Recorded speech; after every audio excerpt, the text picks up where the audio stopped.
보시네. 주 나의 눈물 안에 홀로 울던 나 아시네. 세상 소망 다 사라져가도 주의 사랑은 끝이 없으니 살아가는 이 모든 순간이 주 은혜임을 나는 믿네. 우리 2절로 고백합니다. 주 사랑 내게 있네. 주 사랑 내게 있네. 그 사랑이 날 채우네. 주 은혜 내게 있네. 주 은혜 내게 있네. 그 은혜로 날 세우네. 세상 소망 다 사라져가도 세상 소망 다 사라져가도 주의 사랑은 끝이 없으니 살아가는 이 모든 순간이 주 은혜임을 나는 믿네. 세상 소망 다 사라져가도 세상 소망 다 사라져가도 주의 사랑은 끝이 없으니 살아가는 이 모든 순간이 주 은혜임을 나는 믿네. 우리 목소리 높여서 주 사랑 내게 있네. 주 사랑 내게 있네. 주님의 사랑만이 우리를 채워주시옵소서. 그 사랑이 날 채우네. 주님의 은혜가 우리 안에 있음을 믿습니다. 주 은혜 내게 있네. 그 은혜로 날 세우네. 세상 소망 다 사라져가도 세상 소망 다 사라져가도 주의 사랑은 끝이 없으니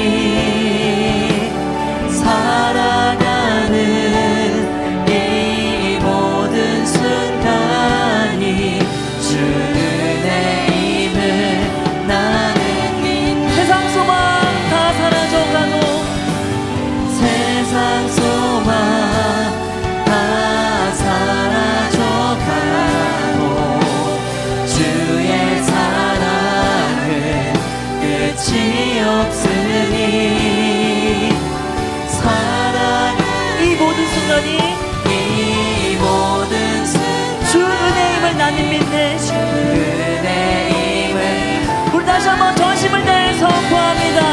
세상 소망 다 사라져가도 세상 소망 다 사라져가 주님의 사랑은 끝이 없습니다. 주의 사랑은 끝이 없으니 우리의 살아가는 모든 순간에 살아가는 이 모든 순간이 주 은혜임을 나는 믿네. 할렐루야. 오늘 예배 속에 깊은 임재를 체험할 수 있도록 역사해 주시옵소서. 성령 충만을 주시옵소서. 저희의 삶을 변화시켜 주시옵소서.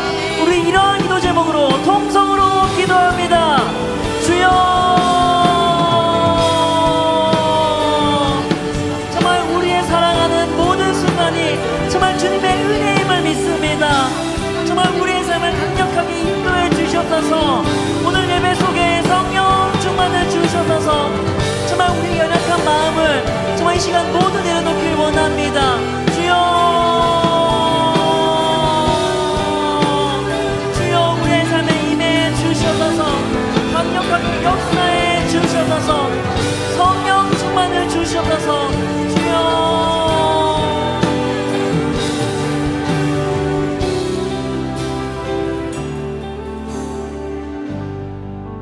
주님, 이 시간 함께해 주셔서 감사합니다. 세상의 모든 소망을 내려놓고 끝이 없는 주님의 사랑을 체험할 수 있도록 역사해 주셔서 삶의 모든 순간에 주님과 함께하길 원합니다. 정말 저희의 삶에 강력하게 임해 주셔서 이 모든 말씀 살아 역사하시는 주 예수 그리스도의 이름으로 기도드렸습니다. 아멘. 주님께 영광의 박수를 드립니다.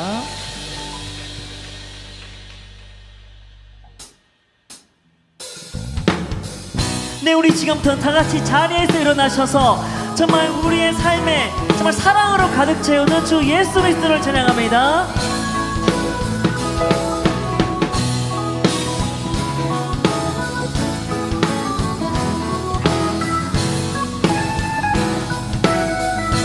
내 마음을 가득 채운 내 마음을 가득 채운 주 향한 찬양과 사랑 어떻게 표현할 수 있나. 수많은 찬양들로 그만 표현할 길 없어 다시 고백합니다. 우리 다시 한번 고백합니다. 내 마음을 가득 채운 주 향한 찬양과 사랑 어떻게 표현할 수 있나. 수많은 찬양들로 그만 표현할 길 없어 다시 고백합니다. 할렐루야. 주 사랑해요. 주 사랑해요. 몸만 다하여 말로 다 할 수 없어. 주 사랑해요. 찬양 받아 주소서. 수많은 멜로디와 찬양들을 드렸지만 다시 고백하기 원하네. 주님은 나의 사랑 삶의 중심 되시오니 주를 찬양합니다. 아멘. 주 사랑해요. 주 사랑해요. 몸만 다하여 말로 다 할 수 없어.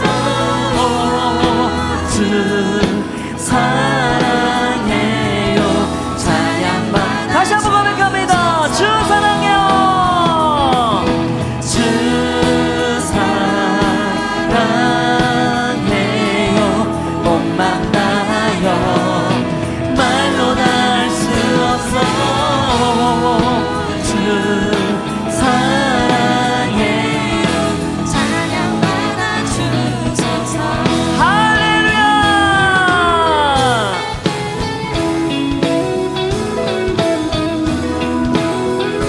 정말 오늘 드리는 찬양의 가사가 정말 우리의 삶의 고백이 되길 원합니다.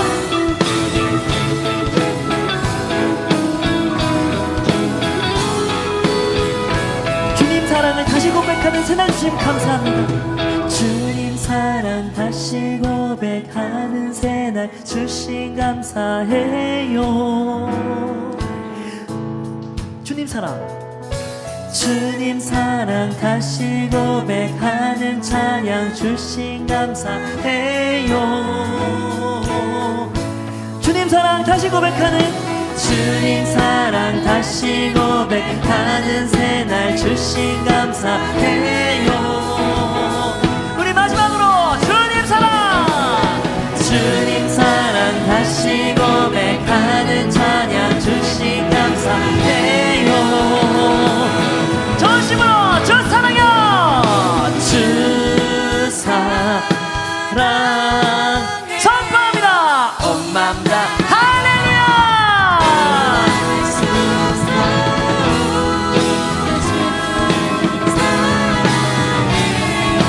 찬양받아 주소서. 주 사랑해요. 주 사랑해요.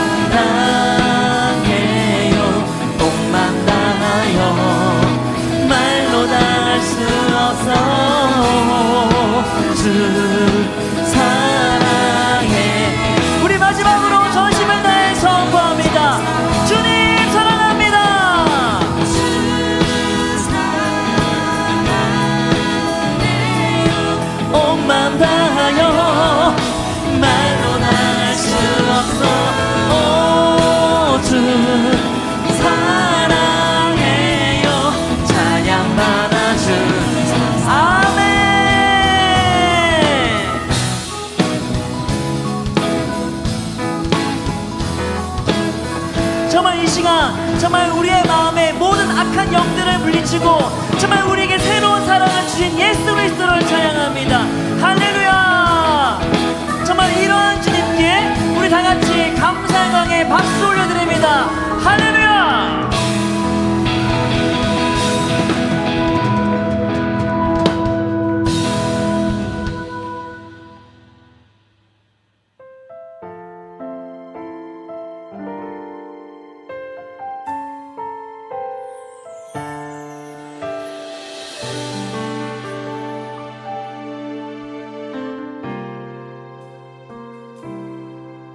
나는 내 마음의 복음이 흥했던 곳에서 다시 아버지를 만나고 주님 내 마음의 연약한 눈물의 끝에서 또 나를 반겨주시네. 작다 생각했던 그의 부르심 다시 나를 회복해 하시네. 다시 일어나 주를 예배하니 내 모든 기쁨이 되리.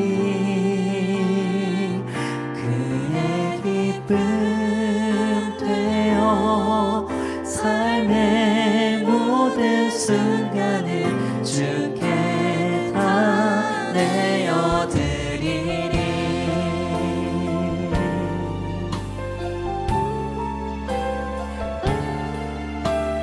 우리 방금 들었던 찬양의 고백을 우리 다시 한번 처음부터 고백하기 원합니다.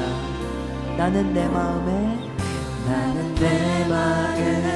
복음이 흥했던 곳에서 다시 아버지를 만나고 주님 내 마음의 연약한 주님 내 마음의 연약한 눈물의 끝에서 또 나를 반겨주신. 우리 다시 한번 고백합니다.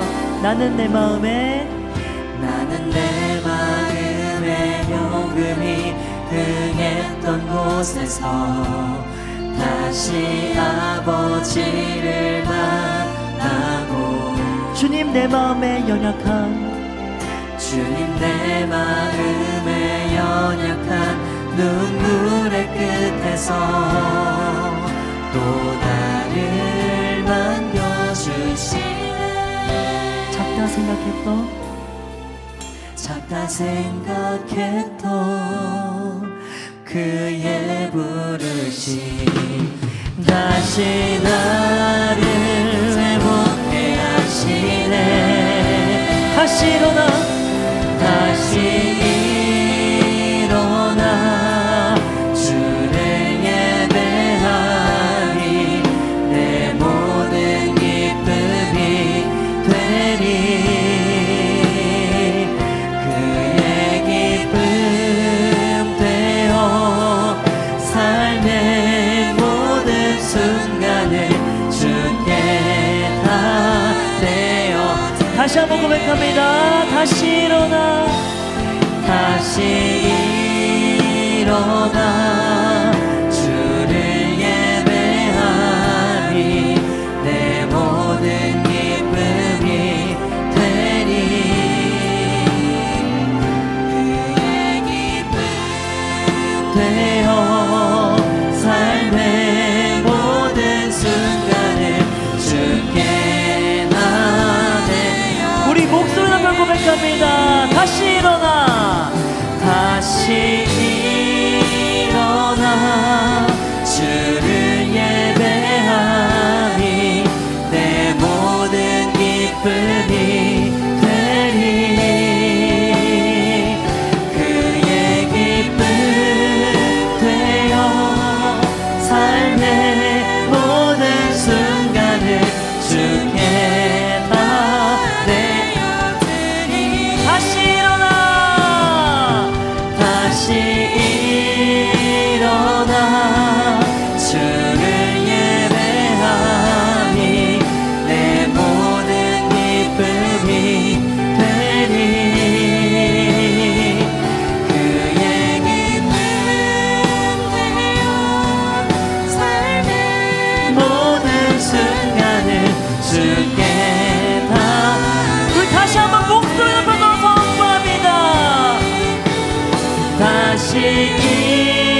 일어나 주를 예배함이 내 모든 기쁨이 되리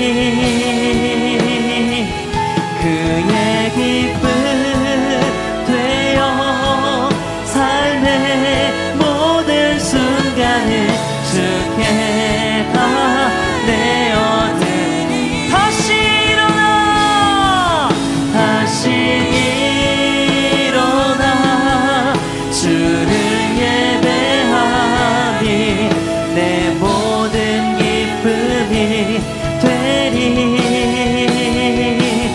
그의 기쁨 되어 삶의 모든 순간을 주께 다 내어 전심으로 다시 일어나 다시 일어나 주를 예배하니 내 모든 기쁨이 되리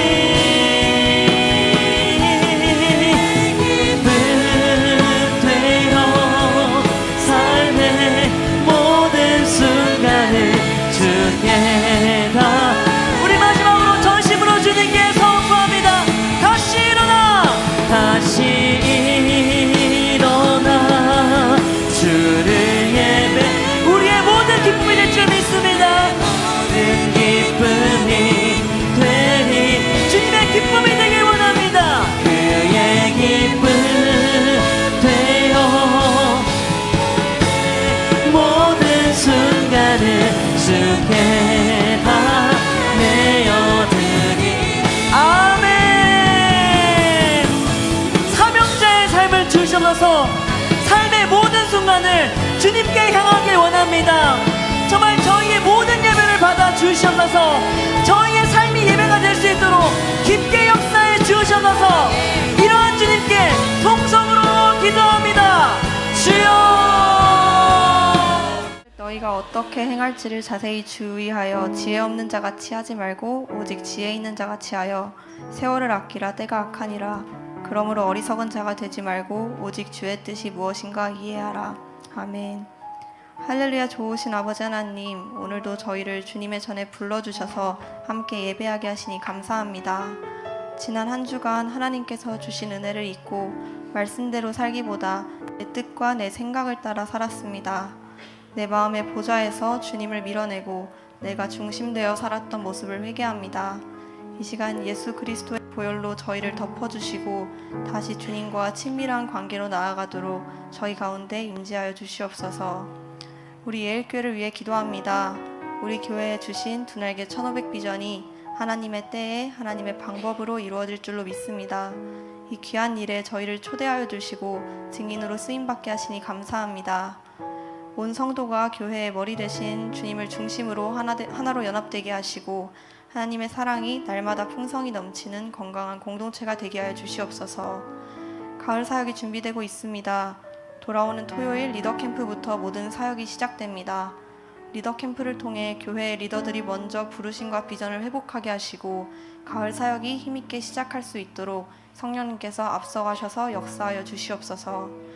우리 교회에 세계 비전을 품고 부르심에 순종하는 한 사람을 세워주셔서 15호 선교사로 파송되게 하시고 나가고 보내는 선교를 지속하게 하여 주시옵소서. 우리 모두 보내는 선교사임을 기억하게 하시고 기도와 물질로 선교하는 일에 동참하게 하여 주시옵소서. 교회 리더로 세우신 담임 목사님께 영역과 지력과 체력을 더하여 주시옵소서. 하나님께서 주신 비전을 이루어가는 일에 끝까지 쓰임받을 수 있도록 건강과 열정을 허락하여 주시고 목양에 기름 부어주셔서 목사님과 발맞춰 달려갈 충성된 제자들이 세워지게 하여 주시옵소서.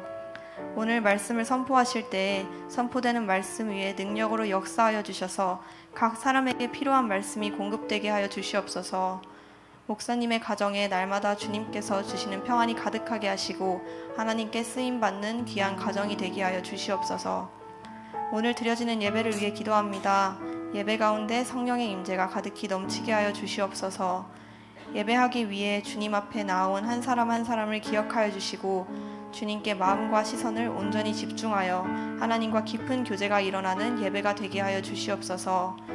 예배를 준비하며 섬긴 손길들을 축복하여 주시고 그 가운데 기쁨과 감사가 넘치게 하여 주시옵소서. 청년 공동체가 하나님께서 주신 말씀을 붙들고 시작되는 한 주를 살아가게 하시고 날마다 삶의 예배를 올려드리며 매일 승리하게 하여 주시옵소서. 저희의 뜻과 의지대로 살지 않게 하시고 저희의 삶이 삶의 주인 되시는 주님께 모든 것을 맡겨드리며 주님의 마음을 알아 그 뜻에 합당하게 선택하고 행동하게 하여 주시옵소서. 오늘도 함께 하시고 역사하시는 주님께 감사드리며 예수님의 이름으로 기도합니다. 아멘.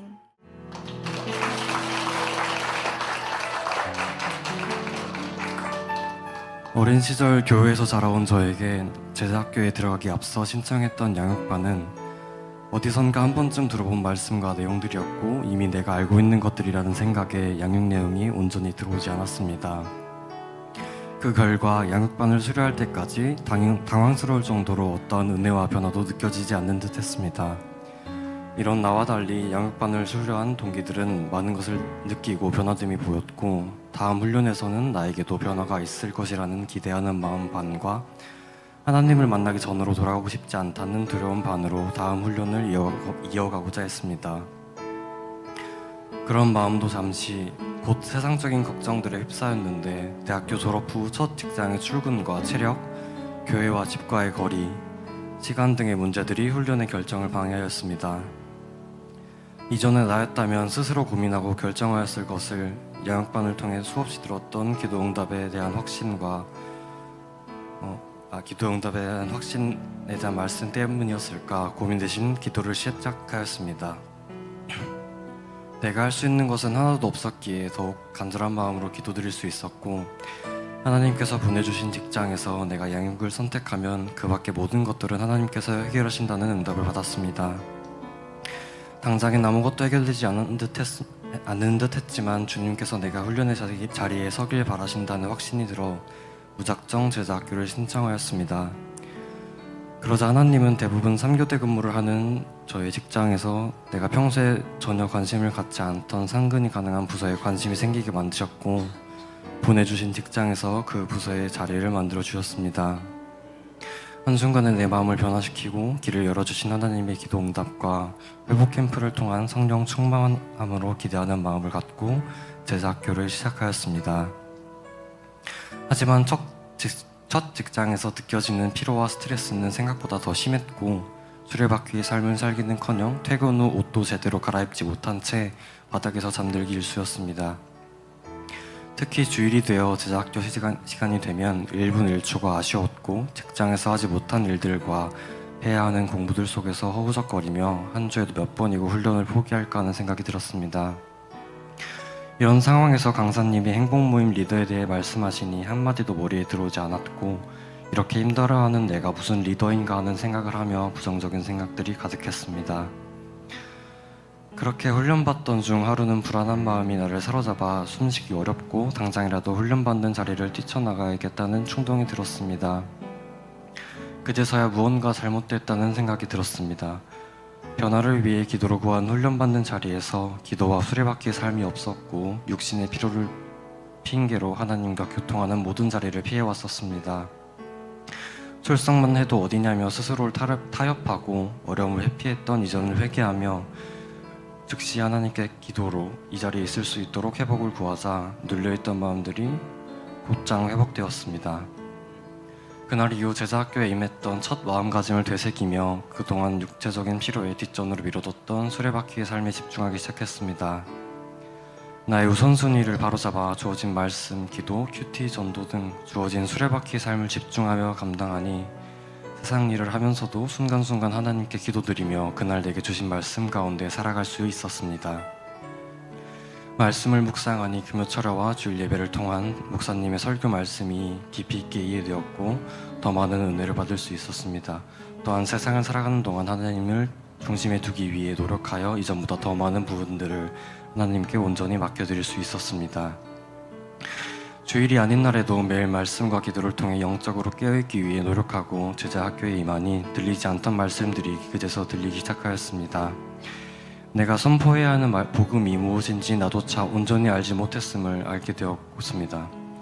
내가 복음을 온전히 누리기 위해 내가 이전에 알고 있던 것들을 다 잊었다는 마음으로 강사님 말씀에 집중하였고 양육반에 들었던 복음이 무엇인지 그 뜻을 외우고 머리로만 알고 있는 것을 넘어 인생의 모든 문제를 해결하신 예수 그리스도의 십자가 승리의 의미를 마음으로 이해할 수 있었습니다. 순탄치 않던 시작으로 어려움 속에서 하나님께 구하며 훈련의 자리를 사모하니 내가 받은 사랑과 은혜의 크기를 느낄 수 있었고 나를 보내신 각각의 모든 자리에서 내게 붙여주신 영혼들이 뚜렷하게 보여 그 크신 은혜와 사랑을 아직 하나님을 알지 못하는 사람들에게도 전하고 싶다는 생각이 들며 닫혀 있었던 행복 모임에 대한 마음도 자연스럽게 열리게 되었습니다. 은혜와 변화가 없었다고 느꼈던 양육반의 말씀이 제자학교에 와서 그 뜻을 온전히 느낄 수 있었고 방해와 눌림에 맞서 싸울 수 있는 토대가 되어 하나님께 기도하며 온전히 맡겨 이겨낼 수 있었습니다. 내가 연약하고 부족한 것을 누구보다 잘 아시는 하나님께서는 부족한 나를 쓰시고 필요하다면 나를 성장시키고 붙잡아 쓰십니다. 훈련받는 기간 동안 매번 순탄하지 않았지만 그 모든 과정이 하나님께서 나를 성장시키는 과정인 것을 믿습니다. 누군가를 이끌기보다는 따르는 자리에 있기를 평생을 바라왔지만 하나님을 알지 못하는 영웅들에게 제자학교를 통해 내가 받은 은혜와 사랑을 전하기 위해서 나를 필요로 하신다면 기꺼이 변화하겠고 하나님의 때에 온전히 쓰임받기 위해 계속해서 준비하며 기다릴 것입니다. 제자학교의 시작부터 끝까지 모든 순간 하나님께서 나를 이끄시고 끝까지 자리를 지킬 수 있게 하심에 감사드립니다. 훈련을 끝까지 받을 수 있도록 격려해 주시고 기도해 주신 목장 식구들 감사합니다. 그리고 매주 열심과 진심으로 제자학교 훈련을 함께 받은 16길 동기들 감사합니다. 매주 말씀으로 인도해 주시는 담임 목사님께 감사합니다. 제 손을 끝까지 잡아주시고 훈련의 자리로 나를 이끄시어 끝까지 자리를 지킬 수 있게 하신 하나님께 이 모든 영광을 올려드립니다. 왕조가 바뀐들 무슨 상관이냐. 그냥 얌전히 우리 손잡고 부귀와 영화를 누리며 새 왕조를 잘 세워가 보자. 그러면 선왕당의 뒷담이 무너진다 어떠니. 그러니까 뭐 너네 역사가 뭐가 다 무너져도 우리 오늘 잘 살아가는 게 제일 중요하지 않냐. 이런 얘기로 정몽주를 회유하려 하죠. 그랬더니 정몽주가 그 얘기를 듣고 단심가를 통해 자기의 거절의 뜻을 전하죠. 단심가 기억나십니까? 이 몸이 죽고 주고 100번 고쳐주고 백골이 진토되어 넋이라도 있고 없고 임향한 일편단심이야 가실 줄이 있으니까 이렇게 하면서 가실 줄이 있으랴 이런 내용이죠. 그러면서 정몽주가 굳이 고려의 충신이었던 그 사상계 고려의 사상을 붙잡고 있던 사람이거든요. 근데 이 자기 뜻을 굳은 뜻을 전달하면서 이방원의 프로포즈를 거절하죠. 그리고 집에 돌아가다가 부하인 조용규와 고여에게 의해서 선지교라는 이 다리에서 처참하게 살해가 됩니다. 이제 그 철퇴 있잖아요. 이만한 쇠공에 뿔나 있는 거 그걸로 맞았고 한 방에 날아가죠. 그리고 그가 숨진 자리에 거기서 나무가 나오는데 고든 대나무가 쫙 자랐다. 정몽주의 그 고든 기상이 그 갖고 있는 대나무가 자랐다. 이건 이제 전설인지 아닌지 알 수가 없지만 어쨌든 그러고 난 다음에 이 선지교가 이름이 선주교로 바뀌었다. 이렇게 얘기를 하죠. 여러분 사람이 살아가는 데 있어서 꼭 필요한 것들이 있어요. 그렇죠? 뭐 어린아이들은 뭐 공기가 필요해요. 물이 필요해요. 막 그러겠죠? 근데 사람들에게 뭐가 필요합니까? 여러분 인간이 살아가는데 가장 필요한 게 뭐가 있죠? 옛날에 그런 거 있죠. 이제 무인도에 가는데 가져갈 거 딱 하나만 가지고 갈 수 있다면 뭐 하고 그렇게 해서 밸런스 게임 비슷한 거 했죠. 뭘 가져가겠냐 막 그랬을 때 우리들은 여러 가지가 나오겠죠. 뭐 사람이 친구가 있어야 되기도 하고 뭐 이런 얘기들이 될 텐데 그 중에 하나씩 다 제하면 마지막에 남는 거에 뭔지 아세요? 우리가 인생을 살아가는데 꼭 필요한 거 하나씩 다 제거해 봅시다. 뭐 돈이 필요해요, 뭐가 필요해요, 다 하나씩 끄면 맨 마지막에 남는 게 뭐냐면 살아가야 하는 이유예요. 그렇죠? 내가 왜 살아야 되지? 라는 이유가 없으면 사람이 살 수가 없어요. 그걸 뭐라 그러냐면 명분이라 그래요. 명분. 내가 살아가야 할 이유가 분명히 있어야 되는 거예요. 예를 들어서 어떤 아빠가 있어요. 이 아빠라는 명분이 힘들고 어려운 내 삶의 현장에서도 견디고 끝까지 그 얼마 되지 않는 몇 푼 안 되는 돈을 벌기 위해서 오늘도 버텨야 되는 자존심 구기고 버텨야 되는 이유가 뚜렷한 거예요. 그게 명분이에요. 아빠예요. 그렇죠. 이게 없으면 그 삶을 갈 수가 없어요. 근데 여러분 생각해 보세요. 명분보다 더 근원적인 게 있어요. 명분보다 우리에게 더 기쁘게 이 일을 감당할 수 있도록 만들어주는 게 있어요. 그게 뭔지 아세요? 그건 명분보다 더 긍정적이고 우리를 희망차게 만드는 것이에요. 그건 꿈이에요. 꿈. 여러분 제가 예를 들어서 봅시다. 아버지가 자식을, 내가 아빠라는 명분 때문에 일하면서 막 힘들고 고된 인생을 살아가지만 아빠가 자식을 보면서 꿈을 꾸기 시작해요. 얘가 영어를 잘해, 얘가 수학을 잘해, 얘가 참 운동을 잘해 라는 이 한 가지 때문에 꿈을 꾸기 시작하면 자식을 공부시키느니라, 자식 뒷바라지 하느라 뼈 빠지게 고생해도 기쁨으로 견딜 수 있는 거예요. 이게 뭔지 아세요? 명분보다 뛰어난 꿈이에요. 우리의 실제 삶 속에서 명분은 우리를 이렇게 세우는 능력이 있지만 꿈은 우리를 강하게 하는 힘, 우리를 그리고 기쁨으로 그 명분을 향해 달려갈 수 있는 힘을 주는 게 꿈이에요. 사람은요, 꿈이 없이는 사실은 살 수가 없어요. 그런데 안타깝지만 우리가 살아가는 시대는 명분도 부족하고 꿈도 너무 허약한 그런 시대를 살죠. 정확히 말하면 꿈이 무엇인지도 잘 모르는 것 같아요.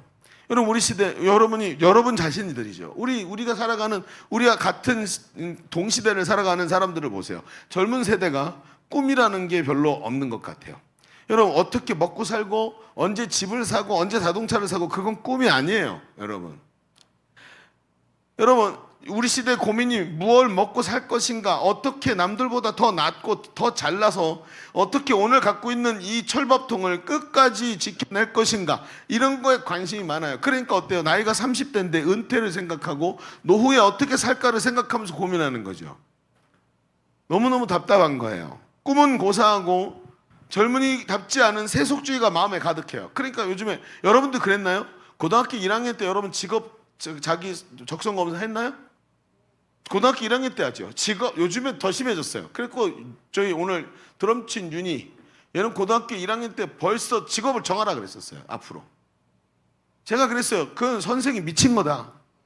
야, 아직 네 성품이나 미래에 대해서도 너의 자신에 대해서 너 자신을 정의 내리지 못했는데 직업은 무슨 놈의 직업이냐. 근데 왜 그랬을까요? 하도 여론이 젊은이 취업 어쩌고저쩌고 하니까 거기다가 간 거예요. 여러분 보세요. 취업의 문제까지 진짜 여러분 취업이 안 돼서가 아니라 꿈이 없기 때문에 그런 거예요. 내가 앞으로 어떻게 살아갈 것인가에 대해서 내가 희망하는 것이 무엇인가가 없으니까 여러분 희망이 있으면 있잖아요.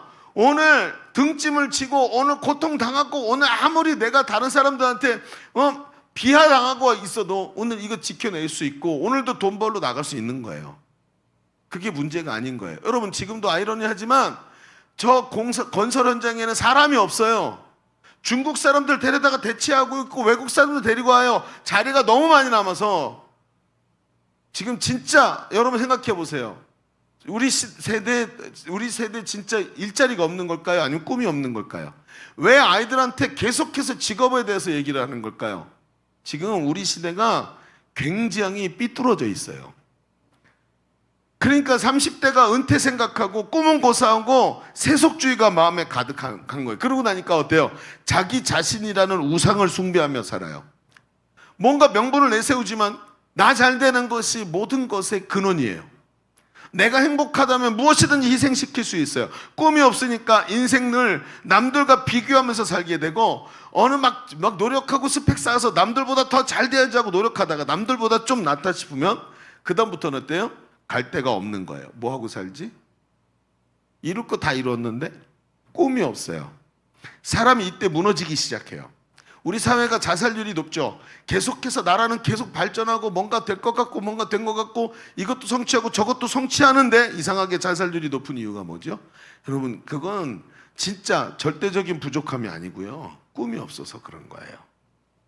꿈 이야기가 너무 나이브하게 느껴지지 않아요? 꿈은 어떤 영화에서 말하는 대사처럼 몰디브 가서 모히또 한잔하는 그런 싸구려를 말하는 게 아니에요.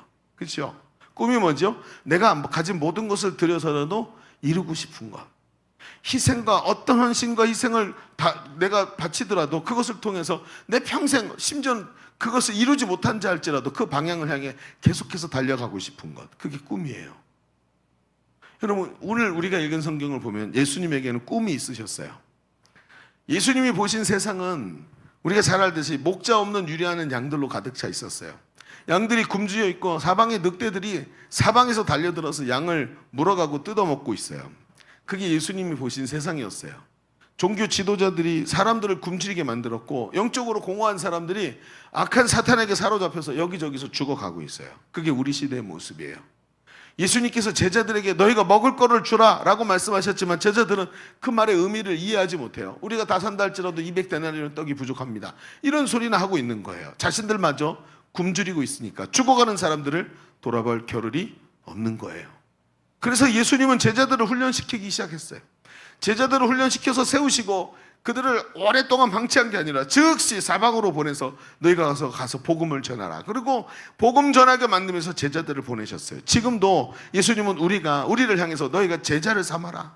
땅끝까지 이르러 내 증인되라. 내가 가르친 것을 그들에게도 가르쳐서 저들도 지키게 해라 하면서 하나님의 일꾼들을 세워서 온 세상 끝까지 십자가 복음으로 사람들을 살리기를 주님이 그렇게도 원하시는 거예요. 예수님은 이 일을 위해서 모든 것을 바치셨어요. 주님은 지금도 제자된 우리에게 꿈이 있기를 바라십니다. 여러분 꿈이 있으십니까? 돈, 세상 생각, 이런 거, 육체의 것들 이런 거 말고 생존의 방법 말고 생존의 이유 말이에요. 뭐라고요? 생존의 방법 말고 생존의 이유를 여러분은 갖고 있냔 말이에요. 오늘 돈 벌 방법 말고 돈 벌어야 하는 이유를 가지고 있느냐고요. 주님 앞에서. 오늘 내가 출세해야 되는 방법 말고 내가 행복해질 방법 말고 행복해지고 출세해야 되는 이유를 가지고 있느냔 말이에요.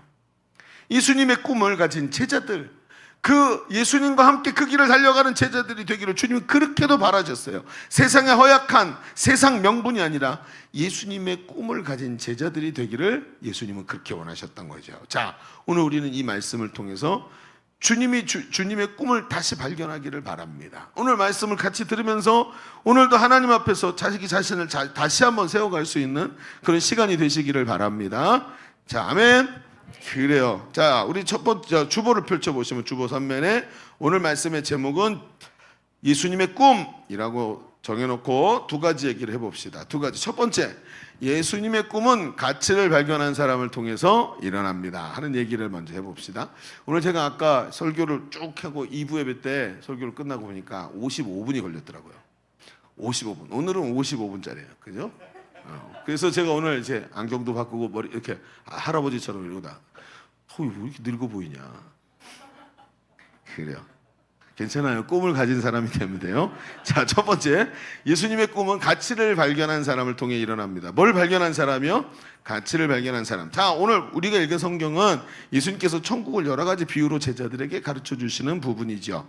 그러면서 뭐라 그랬냐면 천국은 마치 겨자씨 하나과 같은 이런 얘기 하시면서 밭에 감추인 부활을 발견한 사람과 같다, 좋은 진주를 구하는 장사와 같다 하면서 천국을 여기다 비유로 하셨어요. 그런데 좋은 진주를 구하는 장사와 밭에 감추인 부활을 발견한 농부하고 이 두 사람의 공통점이 있어요. 그게 뭐냐면 발견이라는 거예요. 뭔가를 발견했어요. 새롭게. 한번 얘기를 들어봅시다. 밭을 가는 농부가 있었어요. 어느 날 자신이 늘 농사짓던 밭에서 띵 하고 뭐 걸린 거예요. 이게 뭐야? 돌인가 하고 파봤더니 그 밑에 큰 상자가 하나 있는데 상자의 뚜껑을 열었더니 누군가 난리통에 이걸 들고 갈 수 없으니까 밤에 몰래 와서 땅에다가 깊이 파갖고 보석함을 묻어놓고 갔어요. 어마어마한 금은 뭐가 들어있는 걸 자기가 발견했어요. 완전히 로또 맞은 거죠. 로또 대박을 맞았는데 이 사람이 갑자기 놀라서 그렇게 좋아하더니 얼굴이 탁 굳더니 갑자기 뚜껑을 탁 닫고 흙을 쫙 모아가지고 다시 그걸 탁 묻어버리는 거예요. 그러더니 뛰어나갑니다. 나가서 자기가 갖고 있던 모든 집이며 자동차며 냉장고, 세탁기 다 팔아서 새로 산 갤럭시 폴드 팔아가지고 그리고 이 밭을 자기 거로 만들었다, 샀다는 거예요. 자, 무슨 일일까요? 여러분, 유대인은요 소유 개념이 확실해요. 이 밭이 내 것이 아니면 이 밭에 묻혀있던 저 보물도 내 것이 아니에요. 이제는 밭을 사기 위해서 자기의 모든 것을 투자해서라도 이 밭을 내 것으로 만들어야 돼요. 이전에는 이 밭을 사고 싶은 생각이 하나도 없었어요. 너무 비싸요. 그래서 이 밭에서 원하는 게 뭐예요? 1년치 농산물의 일부를 내가 갖고 일부를 주인에게 주면 되는 거예요. 그런데 그 빚을 져서라도 이 밭을 사야만 되는 이유가 뭐 한 거죠? 발견된 거예요. 새로운 가치가 발견됐어요. 이걸 말하는 거예요. 이 발견한 사람을 바로 천국이다라고 얘기를 하고 있어요. 두 번째, 좋은 진주를 구하는 장사인데 이 진주 장사꾼이 있었는데 이 사람은 특별한 능력이 있었어요. 어떤 능력이 있냐면 진주를 감별하는 능력을 가졌어요. 어쩌다 여행을 하는데 자기가 여태껏 단 한 번도 보지 못한 아주 진귀한 진주를 만났어요. 이렇게 크고 이렇게 아름다운 진주는 처음 봤다. 그래서 사람들이 그걸 못 알아보는 거죠. 그래서 야, 진주 좋은데 내가 살게. 얼마나 주시려고요? 좀 크지요? 내가 보기엔 이게 10억짜리인데 내가 1억만 줄게. 막 이렇게 하고 막 흥정해가지고 자기가 갖고 있는 여행을 하기 위해서 가져갔던 돈이며 오늘 조금 이따 점심 먹어야 될 돈까지 심지어 내 겉옷까지 줄게 하고 이걸 다 줘서 그걸 자기 것으로 만들었다는 거예요. 집에 가는 게 이제 문제겠죠? 버스 타고 가야 되는데 밥 먹어야 되는데 그런 거 생각하지도 않고 모든 걸 넣어가지고 이걸 얻었다는 거예요. 왜? 그 진주의 값어치를 뭐라고요? 발견할 줄 아는 거예요. 이 두 사람의 눈에 들어온 것은 이전에 보지 못했던 귀중한 가치를 새롭게 발견한 거예요. 이런 사람들이 모든 것을 거기다가 건다는 거죠. 예수님은 이 비유를 통해서 하나님 나라가 뭐와 같다고요? 감추인 보화와 같고 이 진주 장사와 같다. 발견되는 것이다 라고 말씀하는 거예요. 하나님 나라는 가치를 발견할 때 그 진가가 보이는 거예요. 지금까지 여기 하나님 나라가 있어도 못 알아본 사람에겐 그게 중요한 게 아니지만 가치를 알아본 사람들에게는 모든 것을 다 투자해서라도 내가 얻어야 되는 것으로 돌변해버리는 거예요. 그리고 마지막으로 금을 비유해서 하나님 나라는 이런 가치를 발견하고 이것에 자신의 삶을 투자하는 그 사람을 금을 쳐서 모으고 있다라고 얘기를 하시는 거예요. 여러분, 오늘 저는 이 이야기를 들으면서 굉장히 강력한 도전을 받았습니다. 제가 예전에 처음 복음의 비전을 발견하던 날이 너무 선명하게 떠올랐어요. 저는 목사님 아들로 태어나서 신학교를 갔고 물론 중간에 목사 안 된다고 막 발광하기도 했지고 도망도 다녔지만 나중에 신학교를 가게 되고 목사 안수를 받기 위해서 준비하던 때 제가 33살에 안수를 받았는데 그때가 아마 32살쯤 됐었을 거예요. 제가 평생을 예수 믿었는데 복음이라는 게 뭔지 다 알고 있었는데 깨달아지지가 않았었어요. 처음으로 복음이 뭔지 딱 깨달아지는 날 마치 이 본문처럼 밭에 감추인 보화가 갑자기 내 눈에 팍 보이기 시작했어요. 이거였구나. 내가 평생 이 밭을 갈았는데 내가 평생 교회 다니고 복음을 들었는데 내가 뭐 놓치고 있던 게 이거였구나 하면서 그날 이 복음이 딱 발견이 되는 거예요. 이 복음이 불분명한 교회, 힘과 꿈이 없었던 교회에서 억지로 버티고 있던 내 신앙생활의 이유가 발견된 거예요. 그거는 가치를 깨닫지 못했기 때문에. 여러분, 그 가치가 뭡니까? 바로 복음이라는 가치예요. 여러분, 예수님은 이 땅에 오셔서 십자가에서 복음의 승리를 이루신 줄로 믿습니다. 여러분, 복음이 무엇입니까? 여러분, 우리 인생의 모든 문제를 십자가에서 해결하신 예수 그리스도의 십자가 승리입니다. 이게 바로 복음이라는 거예요. 나는 복음에 예수 믿고 천국 가서 나중에 천국 가서 좋은 일 얻게 되는 것, 여러분 나중에라고 생각했는데 오늘 나와 함께 하시는 예수 그리스도가 나의 능력 되어 주시는 것이 복음이라는 걸 여러분 정확하게 이해하게 됐어요. 그분이 나를 자기 피로 값을 치르고 나를 사서 죄에서부터 건져내시고 죄와 사망에서 생명의 나라로 옮겨주시는 그 은혜를 누리게 됐어요. 그리고 나니까 어떻게 될까요? 이 땅에서 포로된 자에게 자유를, 눈먼 자에게 다시 보게 함을, 눌린 자를 자유롭게 하고 우리 인생의 자유와 해방의 날을 선포하시는 그 예수 그리스도가 내 속에 와 계시는 게 딱 경험되는 거예요. 그러면서 모든 음부의 권세를 끊어버리시고 죄 사망에서 부활하신 하늘과 땅의 모든 권세를 가지신 예수님이 오늘 내 안에 계시고 그분이 나의 능력이 되셨다는 것을 깨닫기 시작했어요. 이게 깨달아지면서 갑자기 성경이 나온 여러분 열도의 혈루증 앓던 여인이 딱 느껴지는 거예요. 이 여인의 이야기를 듣는데 살아서 나에게 다가오는 것 같은 거예요. 여러분, 그 수많은 사람 예수님 옆에 있었는데 예수님 옆에 있던 수많은 사람 병들고 고통당하고 힘들고 어려운 사람이 있었는데 이 여인만 나왔어요. 이유가 뭔지 아세요? 이 여인만 믿음이 있었어요. 이 여인에게 믿음이 뭐냐면 내가 가서 옷자락에 손만 닿아도 저분의 권능이 나를 치유하실 것이다라는 그런 믿음이 있었던 사람은 이 여인밖에 없었어요. 예수님이 나의 능력이 되신다라고 생각했던 사람은 예수님 주변에 수많은 사람이 몸을 밀치고 있었지만 한 사람도 없었고 이 여인밖에 없었어요. 믿음이 이 예수님의 가치를 알아본 이 한 사람에게만 예수님의 능력이 나가기 시작한 거예요. 복음이 깨달아지기 시작하는데 그때부터 시작해서 제가 행복 모임에서 복음을 전하고 손을 얹어서 기도하면 질병이 낫기 시작하는 거예요. 그걸 깨달은 하나 가지고 복음이 뭔지 이해하기 시작했고 하나님 나라가 얼마나 강력한 것인지 알기 시작하고 예수님이 내 속에 계시다는 걸 알기 시작하는 순간부터 제가 복음을 전하면 사람들이 예수를 믿기 시작했어요. 할렐루야. 믿거나 말거나 아니에요. 진짜 있었던 일이에요. 얼마나 강력한 복음을 체험했는지 귀신들이 떠나가고 저희 가정을 짓누르고 있던 모든 목김들과 어두운 악한 영들이 떠나가고 하나님의 역사가 일어나는 것을 저는 체험했습니다. 여러분, 예수 그리스도가 영접하는 자, 곧 그 이름을 믿는 자들에게 하나님의 자녀가 되는 권세를 주셨습니다. 그래서 복음을, 예수님을 내 마음에 영접하고 그 예수님을 내가 소유한 자가 되어서 예수님이 나의 능력이 되시는 거, 이게 오늘의 나의 복음이라는 거예요. 이 복음을 깨닫고 나니까 세상이 안 보이고 하나님 나라가 보이기 시작하는 거예요. 모태신앙으로 태어나서 32년 만에 이게 무슨 뜻인지 이제야 한 게, 이 가치를 깨달으니까 마치 밭에 감추인 보화를 찾아낸 사람의 이 마음이 이해가 되기 시작하고, 진주 장사가 정말 세상에서 처음 보는 진주를 보고 너무 놀랐고 무엇이든지 그걸 위해서 쓰겠다 하는 그런 가치가 무엇인지 제가 이해하기 시작한 거예요. 여러분, 제가 보던 교회 모습이 어떤 줄 아세요? 그리고 나면서 눈이 열리는데 제가 보고 있던 한국 교회 모습이 보이기 시작하는, 신학생이니까 오죽 날카롭게 보겠습니까? 교회가 복음 대신 세상의 마케팅 기법을 가지고 사람들을 모으려는 시도를 하고 있어요. 복음으로 세상을 변화시키는 정도를 버리고 바른 길을 버리고 꽁 잡는 게 매라고, 큰 주차장, 멋진 건물, 여러분 화려한 인테리어, 문화센터, 편의장치 이런 거 가지고 사람들에게 만족감을 주고, 마치 백화점에 오는 사람들처럼 뭔가 만족감을 갖고 돌아가게 만들려고 하다 보니까 복음이라는 걸 전하지 않기 시작했어요. 사람들에게 만족을 주려고 생각을 해요.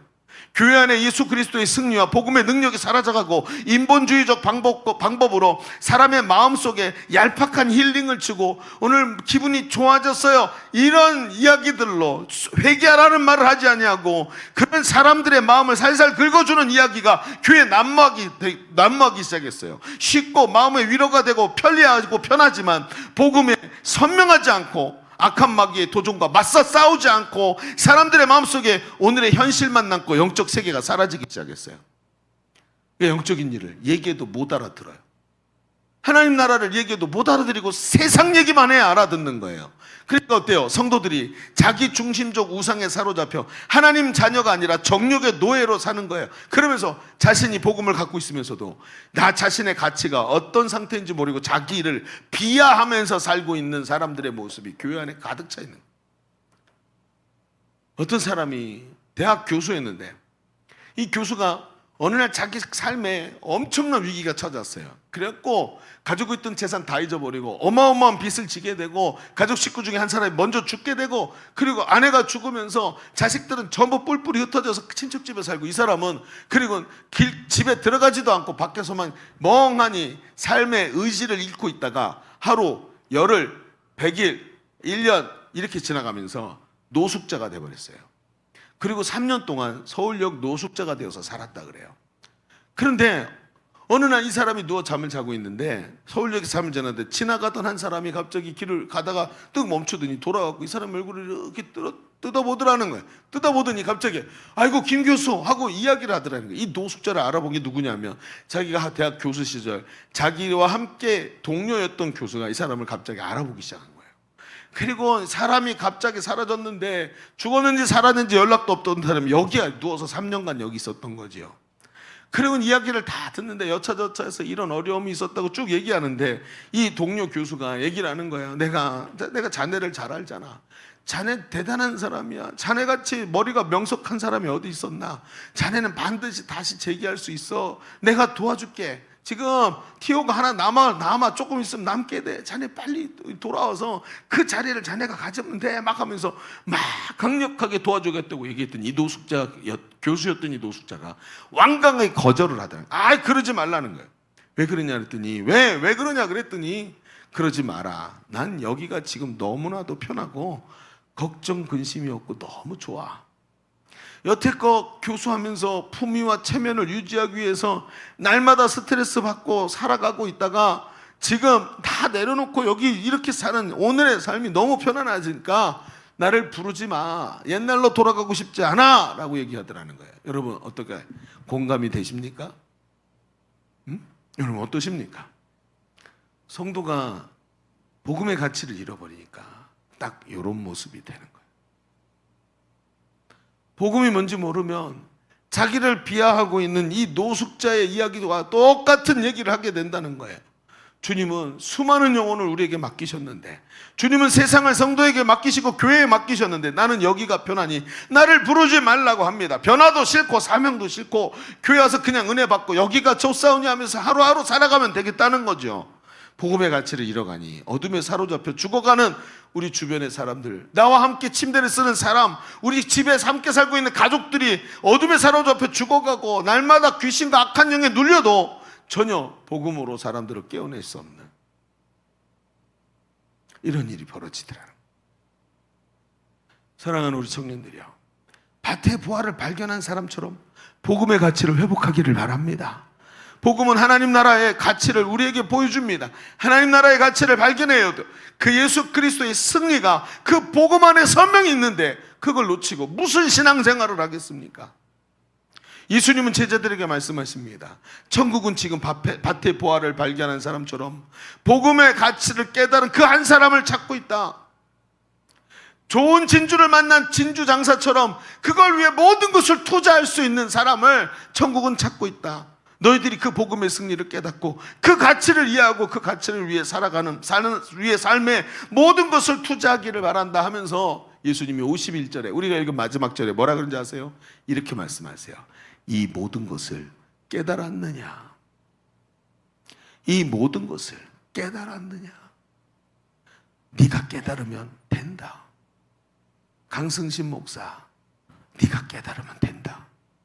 너 한 사람 깨달으면 예일교회 수많은 사람이 깨닫게 되고 너에게 앞으로 붙여줄 수많은 젊은이들과 청년들이 깨닫게 된다. 너 이 말을 깨달았느냐? 하고 말씀하시는 거예요. 너희가 깨달아야 다른 사람에게 생명의 복음이 전해진다. 너희가 인생의 밭에서 보화를 발견하고 그 인생을 복음의 가치를 위해 투자할 때, 너의 인생을 투자할 때 세상이 변화된다. 네가 바로 그 진주를 위해서 모든 것을 투자할 수 있는 그 사람이 되기를 원한다. 내 꿈이 바로 너에게 있다. 예수님이 하시는 말씀. 내 꿈이 바로 너에게 있다. 제가 우리 양육훈련을 받다 보면 필독서가 있죠. 저도 필독서를 다 읽었는데 그 필독서를 읽다 보면 제가 이번에 제가 썼던 논문에도 이 장면을 넣었어요. 김성곤 목사님이 제자가 무엇인지 자기가 본 이야기를 그 책에다가 써놨는데 그 책에는 조금밖에 안 써놨어요. 몇 줄 안 써놨어요. 그런데 집중훈련 가면 이 얘기를 1시간짜리로 계속 몇 번씩 얘기를 하세요. 자기가 처음 이 제자 비전을 깨달았을 때 충격을 얘기를 해요. 근데 이분이 어떤 얘기를 하냐면 젊은 시절 하나님의 부르심에 순종해서 목회자의 길에 들어섰는데 자신이 잘 변화가 되지 않으시는 거예요. 이게 자기가 이 목사님 집에 가문에 뭐 사돈에 팔촌에 뭐 사촌 동생까지 목사님이 수십 명이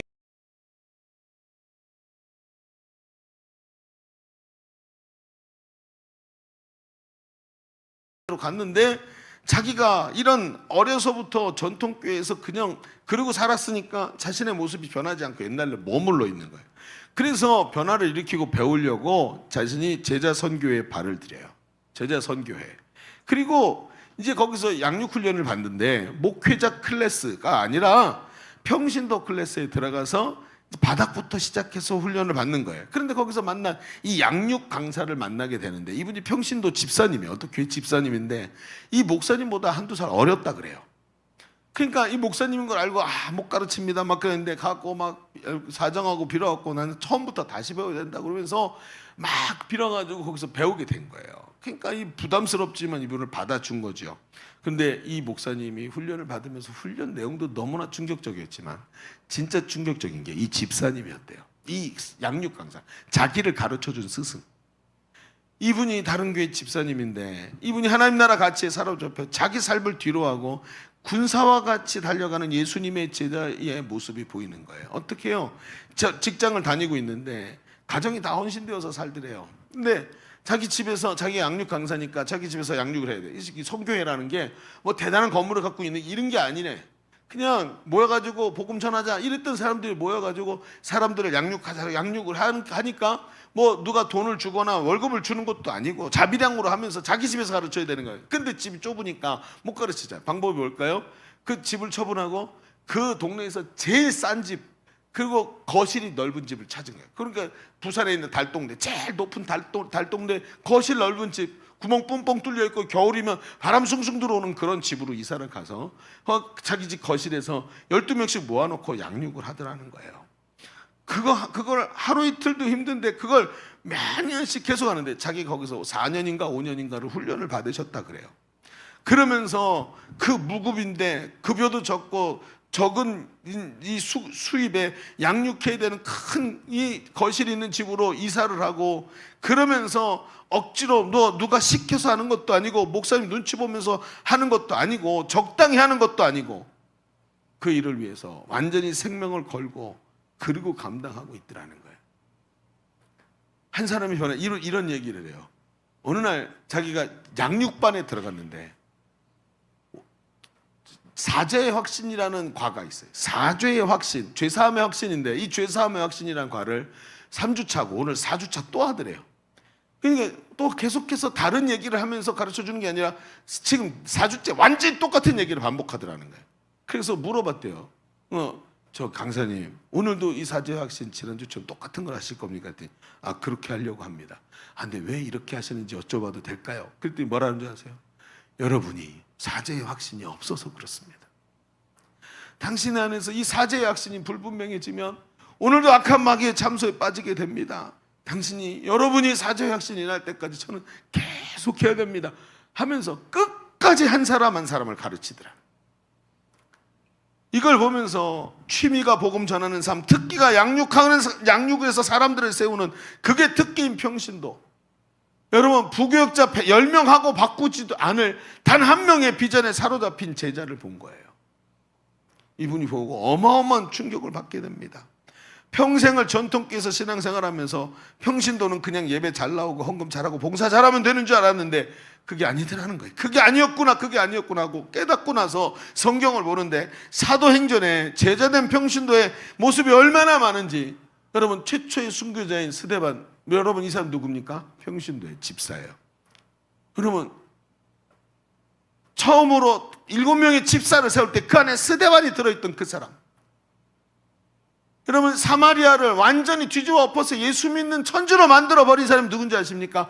빌립 집사입니다. 이 사람 예수님의 제자가 아닙니다. 그 7 집사 중에 들어있던 사람.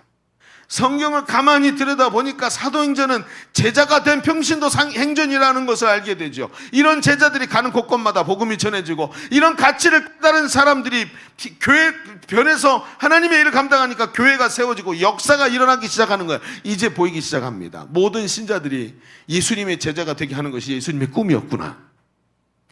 바로 모든 신자가 밭에 감추인 보화를 발견하고 그 밭을 사기 위해 자신의 삶을 동원해서 그 보화를 자기 것으로 만든 사람, 바로 그 사람이 제자이고, 그 값진 진주를 위해서 어떻게든 그걸 위해 자기의 삶을 던질 수 있는 사람, 이 사람이 바로 제자이구나. 예수님의 꿈을 발견하고 그 꿈을 위해서 주님과 함께 투자할 수 있는 사람, 이게 예수님 제자구나. 이게 바로 두 날개를 잇게 만든 충격이었어요. 여러분, 주님이 우리에게 물어보십니다. 애야, 너희가 이 모든 것을 깨달았느냐? 그냥 명분도 없이 비전도 없이 남들이 사니까, 오늘 내 입에 들어가는 게 먹고 살만 하니까, 남들처럼 살 수 있으니까 하면서 사는 것이 아니라 나와 함께 이 길을 가겠니? 너 오늘 이거 모든 것을 깨달았느냐 하고 주님이 여러분과 저한테 지금 물어보고 계신다는 거예요. 실감이 안 나십니까?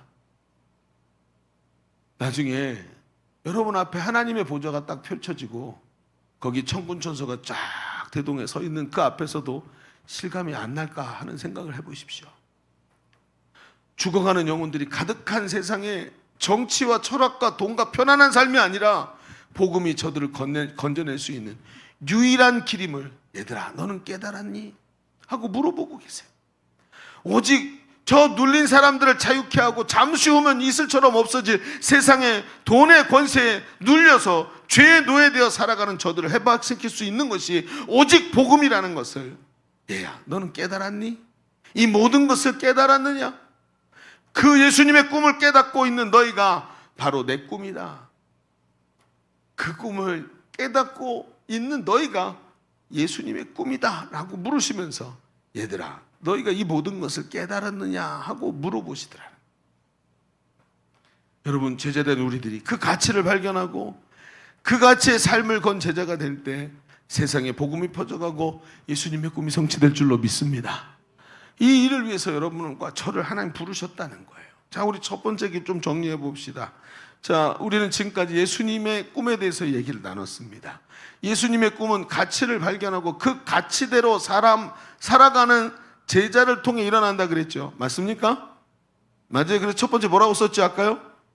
예수님의 꿈은 가치를 발견한 사람을 통해서 일어납니다 라는 얘기를 했던 이유가 바로 이겁니다.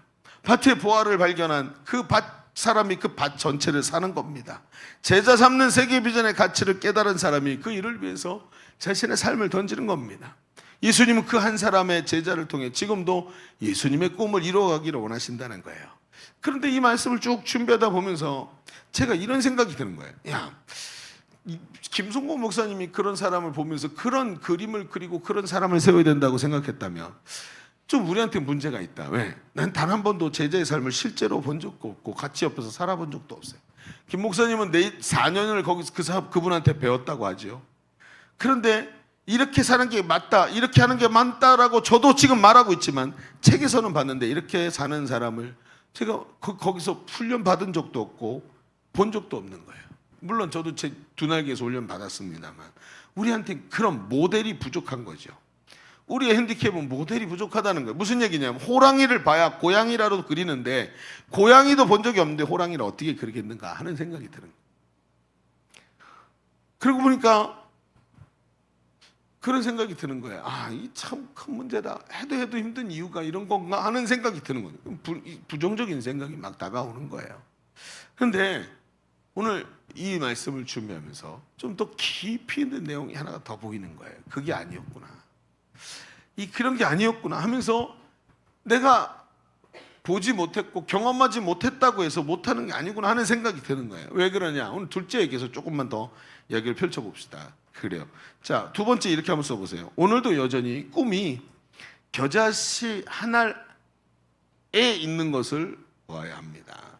꿈이 어디 있어요? 겨자씨 한 알에 있대요.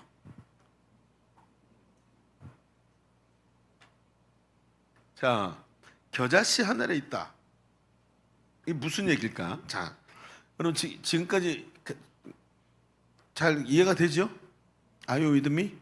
그래, 네, 그렇죠. 참, 이미 딴 데 가 계신 분들이 좀 계시는 것 같아요. Are you with me? 그렇죠? 자, 그럼 좀 얘기를 봅시다. 오늘 우리가 읽은 이 말씀은 밭의 비유로 시작해서 가라지의 비유로 그리고 넘어오면서 천국이 겨자씨 한 알 같다라는 예우로 쫙 가요. 그러니까 앞에 밭의 농부 감추인 보화를 발견한 농부 얘기, 그 다음에 이런 얘기를 하고 가라지 비유로 넘어가서 그리고 천국이 겨자씨 한 알 같다라는 이야기로 쭉 연결이 넘어가죠. 비유가. 그러면서 이 밭과 씨앗의 비유를 풀어주시는 장면이 나오는데 예수님이 이 비유에 대해서 설명을 하는 걸 좀 잘 들어봐야 돼요. 자, 마태복음 13장 38절에 보면 이런 얘기를 하세요. 밭은 세상이요, 좋은 씨는 천국의 아들들이요, 가라지는 악한 자의 아들들이요. 이렇게 얘기를 해요. 그걸 그대로 띄워놔 보세요. 자, 보세요. 밭은 세상인데 세상에 이 밭에다가 좋은 씨를 뿌려서 쫙 좋은 열매가 자라나게 했다 그랬죠. 그런데 어느 날 밤에 악한 이제 원수가 와서 가라지를 뿌려서 곡식 옆에 가라지가 함께 막 자라게 만들었대요. 자, 그러면서 이 밭은 세상이고 가라지는 악한 자들의 아들. 그러니까 하나님을 대적하는 자들을 막 악한 마귀에게 사로잡혀서 죄를 범하고 하나님께 대적하는 자들을 말한다면 좋은 씨는 뭘까요? 천국의 아들들이다. 이게 뭘 의미하죠? 예수님의 뜻을 따라 행하는, 그렇죠. 하나님의 뜻을 따라 행하는 예수님 제자를 말하는 거예요. 그러니까 좋은 씨를 뿌렸다는 것은 복음을 갖고 있는 예수님 제자들이 세상으로 갔다, 이런 얘기가 되는 거죠. 자, 예수님은 조은 씨를 바로 천국의 아들들, 제자라고 표현하고 있는 거예요. 그리고 오늘 우리가 읽은 말씀으로 넘어오면서 천국이 바로 그 겨자씨 한 알과 같다고 얘기해요. 마태복음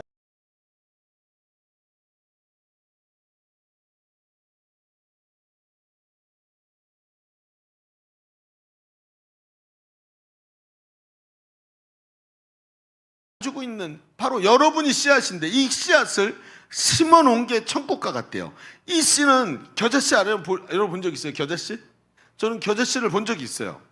제가 어렸을 때 성지 탐방 갔다 오신 저희 고모가 겨자씨라고 갖고 왔는데 종이에다가 씨를 갖다 놓고 테이프로 딱 이렇게 붙였고 셀로판 테이프로 붙였고 딱 보여주는데 진짜 눈곱만큼 작았어요. 그런데 그게 나중에 알게 됐는데 그게 짝퉁이었어요. 그게 겨자씨가 아니었어. 나중에 가보는데 겨자씨를 우리 가이드가 제가 성지 탐방 갔더니 가이드가 내려보세요. 그런데 이게 겨자나무예요. 그러면서 털어버려요. 탁탁 털었더니 겨자씨가 탁 나오는데 이 먹어버려. 입에 딱 넣고 씹었더니 진짜 겨자씨처럼 톡 쏘는 거예요. 이게 겨자씨예요. 그때 여러분 속았죠? 그거 가짜였어요. 막 그런 얘기를 해주는데 겨자씨가 딱 얼마나 하냐면 제가 그걸 딱 보고 색깔이랑 크기가 어떠냐면 코딱지를 파가지고 이렇게 말잖아요. 돌돌 경험이 없는 듯이 다 그렇게 표정을 갖고 있어. 이렇게 하면 딱 코딱지 말하는 거 안에 크기가 애매하죠. 뭐 같다고 말하기고 들깨보다 좀 클 거예요. 색깔도 비슷해. 딱 그만해요. 그러니까 그 겨자씨 같이 작은 건데 그 겨자씨가 이 32절에 뭐라고 썼냐면 이는 모든 씨앗보다 작은 것이로되 자란 후에 풀보다 커서 나무가 돼서 공중의 새들이 와서 그것에 깃들인대요. 겨자씨는 굉장히 작은 건데 그 속에 가득 들어있는 게 바로 이게 천국의 비유에 나와 있는 거예요. 여러분 겨자씨, 좋은 씨 그 한 알이 자라서 천국을 세워가는 잠재력을 갖고 있다고 말하는 거예요. 오늘 별 일 없어 보이는 씨앗 하나에 하나님 나라가 응축되어 있대요. 하나님 나라는 바로 그 씨앗, 하나의 씨앗 같은 제자 한 사람 속에 있다는 거예요. 여러분 정말 그렇지 않아요? 사울을 보세요. 사울이라는 젊은이가 예수 믿는 사람을 핍박하고 박해했는데 예수님은 그 사울을 겨자씨로 봤어요. 여러분 사울이 바울로 뒤바뀌더니 어떻게 되죠? 여러분 로마 제국 전체의 복음을 전한 한 사람이 되는 거예요. 그 한 사람이 그런 역사를 이루더라는 거예요. 여러분 예수님의 꿈은 바로 그렇게 가치를 위해 살아가는 한 사람의 제자, 겨자씨가밖에 안 될 것 같은 한 사람의 제자 속에 있다고 말하는 거예요. 그렇죠 여러분. 예수님께서 보신 겨자씨 하나는 바로 제자된 당신이에요. 오늘도 하나님 나라의 꿈을 알고 이 모든 가치를 품고 달려가는 여러분 한 사람입니다. 복음이라는 보화를 발견했다면 그 보화를 위해 오늘 나를 던질 수 있는 용기 있는 한 사람이 바로 예수님의 꿈이고 그 속에 겨자씨같이 별별 없는 것처럼 보이지만 그 안에 거대한 하나님 나라가 들어있다고 얘기하는 거예요. 그래서 예수님 날마다 뭐라 그랬어요? 지극히 작은 자 하나. 천국이 이 사람을 통해 만들어지니까 지극히 작은 자 하나를 실족시키는 건 차라리 연자맷돌을 목에 걸고 물에 빠지는 게 낫다고 말씀하신 이유가 바로 이거예요. 겨자씨 하나에 천국이 들어있다는 거예요. 진정으로 제자된 한 사람. 여러분 16세기의 화가 중에 슈테른베르그라는 사람이 있었어요. 이 사람은 독일 사람인데 아주 평범하고 무명의 화가였습니다. 그런데 그가 교회를 다니긴 했는데 거듭남의 체험, 하나님을 만난 체험이 없는 그냥 명목상 문화적인 그리스도인이었어요. 근데 이 슈테른베르그가 자기도 대가가 되고 싶어서 성화를 그리기 시작했어요. 왜요? 사람들이 유명한 레오나르도 다빈치라든지 다 이런 사람들이 성화를 그려서 그 그림이 유명해지면서 신앙심과 함께 그래서 유명해진 거 아니에요? 그러니까 그게 출세의 길인 거예요. 그래서 성화를 그리는 연습을 하는데 어느 날 예수님께서 십자가에 달리신 모습을 막 그리고 있었어요. 거대한 성화를 그리는데 한 반쯤 그리다가 더 이상 그릴 힘이 없는 거예요. 영감도 없고 감동도 없고 자기가 성령 체험이 없는데 뭘 하겠어요. 그러니까 그냥 붓을 놓고 아유 그만 그리자 나중에 또 기회가 있겠지 하고는 길거리로 나가서 흥청망청 놀다가 길에서 멋진 여자를 만났어요. 흰색 원피스 드레스를 입고 긴 머리를 하고 하윤아 그지? 그러니까 멋진 아저씨를 하나 만난 거예요. 근데 이 아가씨가 뭐냐면 그 아가씨가 그 아가씨를 만나갖고 막 이렇게 막 추파를 던지고 막 이러다가 이 여인의 누드 그림을 좀 그려야 돼. 그래서 돈을 벌어야 되겠다는 생각이 갑자기 난 거예요. 그 당시의 흐름이에요. 그래서 그 여인에게 접근을 해서 얘기를 한 거예요. 아 정말 아름답다. 근데 당신의 이 아름다운 모습을 그리고 싶으니 모델이 되어주시면 내가 사례를 하겠다. 그래서 누드 모델이 돼달라고 얘기를 했어요. 그리고 이 여인이 그 얘기를 들었는데 이 여인이 가난한 집시였어요. 집시 뭔지 떠돌이 집시.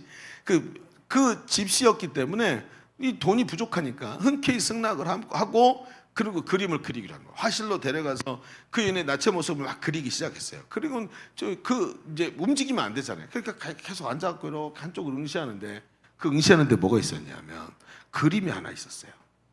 근데 이 여인이 그 그림을 계속 보는데 거기에 그 그림에 십자가에서 달려서 처참하게 고통당하는 사람이 죽어가는 모습이 그림에 있는 거예요.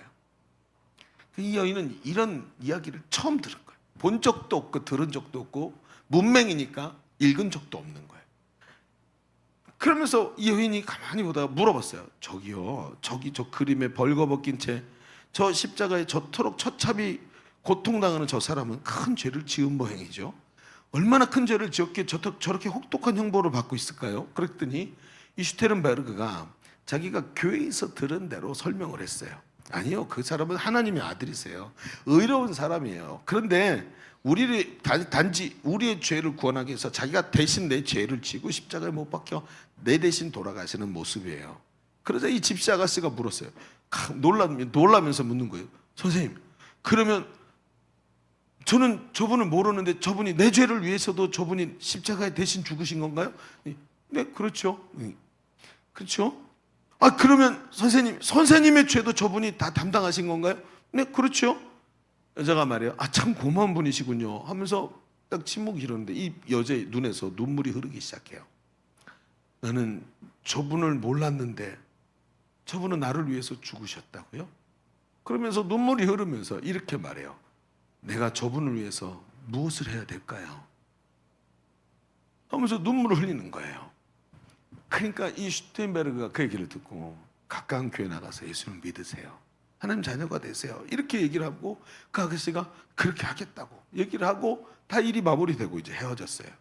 그녀가 이 여인이 돌아간 후부터 슈텐베르그의 머릿속에 그 여인의 질문이 사라지지가 않았어요. 밤새도록 저분이 선생님의 죄를 위해서도 십자가에 못 박히셨나요? 이 이야기. 저분을 위해서 내가 무엇을 해야 될까요? 이 이야기가 계속해서 밤새 막 맴도는 거예요. 그래갖고 괴로워서 견딜 수가 없는데 그날 밤 하나님의 감동이 있으면서 자신이 그린 그 그림 앞에 무릎을 꿇고 눈물로 회개의 기도를 하기 시작해요. 스테인베르그가. 그리고 그날 아침부터 시작해서 그 미완성이었던 그 그림을 혼신의 힘을 다해서 완성을 시키는 거예요. 눈물로 그 그림을 완성시키고 그 밑에다가 한 문장을 써요. 뭐라고 쓰냐면 내가 너를 위해 몸 바쳐 피 흘렸건만 너는 나를 위해 무엇을 하느냐. 나는 너를 위해 몸 바쳐 피 흘렸건만 너는 나를 위해 무엇을 하느냐. 여러분 이거 어디서 많이 들어봤죠? 몸 버려 피 흘렸건만 너 무엇 하느냐. 이 찬송가의 가사예요. 여기서부터 영감을 받아서 그 찬송가가 만들어졌어요. 그런데 이 그림이 유명해지기 시작해요. 그래서 이 제목이 뭐냐면 에케이 호모. 무슨 뜻이냐면 이 사람을 보라 라는 그림의 제목을 붙여놔요. 이 사람, 이 오늘 하루 위해 대신해서 죽어가는 이 사람을 보라, 에케이 호모라는 이 그림을 그리게 돼요. 그리고 이 슈테인베르그의 이 그림과 글이 많은 사람들에게 영향을 미쳐서 같은 제목의 그림이 생겨나기 시작해요. 에케이 호모라는 그림을 다 자기 감동으로 그렸으니까 이 사람의 그림을 복사하고 카피한 게 아니라 자기 나름대로 예수님의 모습을 그리면서 거기 똑같이 내 너를 위해 몸 버려 피 흘릴 것만 너는 무엇을 하느냐라는 글귀를 같이 쓴 에케이 호모라는 습작들이 많아지는 거예요. 그런데 그 영향을 받은 동명의 그림 중에 아주 유명한 화가가 그 그림을 그려서 나중에 사람들에게 이게 인정을 받고 이게 지금 슈테인베르그가 아니에요. 그 습작이라 그랬죠. 그 한 미술관에 걸리게 돼요. 근데 사람들이 그걸 너무 감동적으로 보게 돼요. 그런데 어느 날 아주 유명한 굉장히 부자인 사람이 있었는데 진젠도르프 백작이라는 사람이 미술관에 우연히 들렸다가 이 에케이 호모라는 그림 앞에 감전된 듯이 움직이질 못하는 거예요. 특히 그 그림 밑에 쓰여진 구절 나는 너를 위해 피 흘렸건만 너는 나를 위해 무엇을 하느냐라는 그 구절이 그의 심장에 비수같이 꽂혀요. 그는 십자가에 못 박히신 예수님의 모습을 보고 그 앞에 무릎을 꿇어요. 진젠도르프 백작의 삶이 그 자리에서 완전히 변화돼요. 많은 재산이 있었는데 그걸 다 처분해서 모라비안 형제단이라는 선교단체에 헌금을 하고 자신도 거기 선교단체에 가입하고 복음을 전하는 일을 하기 시작해요.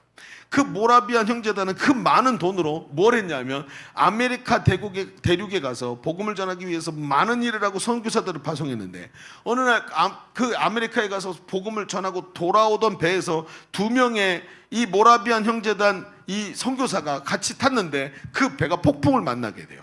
사람들이 죽음 앞에 울부짖으면서 막 고통스러워하는데 막 난리가 났는데 거기 딱 두 사람이 완전히 다른 분위기로 있는 거예요. 어떤 분위기요? 두 사람이 손을 붙잡고 같이 가판에서 평안한 얼굴로 찬송을 부르면서 기도를 하고 있는 거예요. 완전히 분위기와 완전히 생판 다른 두 사람의 모습을 보는데 그 모습을 너무나 부끄러운 마음으로 옆에서 지켜보던 사람이 한 사람이 있었는데 그 사람이 누구냐면 바로 감리교의 창시자인 존 웨슬리 목사였어요. 그 존 웨슬리안이라고 들어봤죠? 감리교를 웨슬리안이라 그래요. 근데 이 존 웨슬리 목사가 그 모라비안 선교사들의 모습에 찔림을 받고 하나님 앞에서 진정으로 회심을 하게 되고 그도 역시 이 모라비안 형제단 단원이 되어서 전 영국을 돌아다니면서 영국의 부패와 죄를 하나님 앞에 회개하고 돌아오라고 외치기 시작해요. 그리고 수많은 영국 사람들이 웨슬리가 주도하는 부흥운동의 영향으로 회개하고 주님께 나오게 돼요. 한 사람의 변화가 영국의 변화를 이끌어낸 거예요. 겨자씨 하나. 제가 그랬죠. 호랑이를 봐야 고양이라도 그릴 거 아니냐고요. 나는 저렇게 위대한 인물도 아니고 나는 이렇게 잘 가르칠 수도 없고 우리는 이렇게 잘 할 수도 없는데 20년이 했는데 남은 게 뭘까? 도대체 뭐가 세워졌을까라고 생각되는데 하나님께서 이걸 저한테 보여주시는 거예요. 아니야, 그게 아니야. 나는 겨자씨 하늘에서 천국을 보고 있단다. 비록 네가 오늘 목사님 설교를 들으면서 잠을 자고 있고 눈을 감고 있을지 모르지만 나는 너에게서 그렇죠. 난 너에게서 그 작은 겨자씨 하늘 안에서 천국을 보고 있다. 이게 예수님의 말씀이라는 거예요. 한 집시 아가씨의 감격의 눈물이 슈테인베르그를 변화시켰고 슈테른베르그의 회개가 진젠도르프 백작을 변화시켰고 진젠도르프 백작의 변화가 모라비안 형제들을 새롭게 하였고 이 모라비안 선교사들이 웨슬리를 변화시키고 웨슬리가 영국 전체를 변화시킨 것. 성경에는 이런 장면이 굉장히 많습니다. 여러분 이런 말이 있어요. 사람들은 사과 속에 씨는 셀 수 있지만 그 씨 속에 사과는 셀 수가 없다. 씨 속에 사과가 얼마나 있는지 셀 수가 없는 거예요. 주님은 당신 한 사람이 바로 천국의 겨자씨라고 말씀하고 계세요. 나 자신이라는 겨자씨 하나가 너무나 작지만 호랑이를 본 적도 없지만 예수님의 꿈을 품기 시작할 때 얼마나 큰 역사를 하나님이 일으키실지 우리는 그걸 셀 수가 없는 거예요. 여러분 너무 중요한 얘기 아닙니까? 한 사람이 중요합니다. 우리가 먼저 고양이를 그리기 시작해야 그 다음 사람이 호랑이를 그리게 되고 왕대밭에 왕대가 나는 거예요. 내가 먼저 하나님 앞에서 왕대가 될 때 내 주변 사람들이 왕대로 일어나는 것입니다. 여러분 우리 교회가 이렇게 변화된 동기가 무엇인지 아십니까? 양육과 훈련입니다. 안 돼도 어떻게든 가르쳐 보겠다고 배워보겠다고 난리를 치다가 이런 일이 벌어진 거예요. 몇 년 전에 한 6년 전쯤 될 겁니다. 우리 교회 리더 몇 사람이 제재대학 2학기에 들어왔어요. 왜 들어왔냐? 다 훈련 받았는데 왜 또 들어왔냐? 그랬더니 사역이 너무 안 돼서 목사님 어떻게 할까요? 아무리 노력해도 사람들이 변화되지 않고 전도가 잘 안 돼요. 이래서 들어왔다는 거예요. 그래서 저도 한숨을 쉬고 어쩔 수가 없죠. 제재대학 2학기 한 사람도 지원 안 했는데 당신들이 왔으니까 우리 같이 한번 해보자고 그리고 가슴 뜨거운 마음으로 또 다시 시작을 했어요. 무슨 뭐가 있었겠어요. 안 돼서 들어왔는데 근데 이분들이 들어오자마자 자기들의 숙제를 바꿨어요. 어떻게 바꿨냐면 숙제 중에 전도가 있었는데 그 전도가 하루에 한 명에게 예수 믿고 구원받으세요 하고 말하는 게 전도였어요. 근데 이분들이 뭘로 바꿨냐면 하루에 한 명에게 백지 전도로 영접시키는 데 것을 하기로 했어요. 숙제로. 아침 먹고 나와서 한 사람을 영접시키고 그 사람이 예수님 영접하고 그러면 숙제를 한 거예요. 안 되면 저녁 오후에 또 나오고 안 되면 저녁 때 또 나오는 거예요. 근데 혼자서 하기 힘들면 두 사람은 짝지어서 같이 나오기 시작했고 그걸 하면서 이분들이 심령이 확 살아나기 시작한 거예요. 그렇게 짓눌려 있다가 갑자기 폭발적으로 심령이 살아나고 막 함께하는 사람들이 점점 많아지면서 금요일 날 그분들이 나와서 전도하는 날 함께 전도하는 사람들이 많아지다가 그게 뭐가 된 줄 아세요? 우리 교회에서 지금 하고 있는 매일 전도팀이 된 거예요.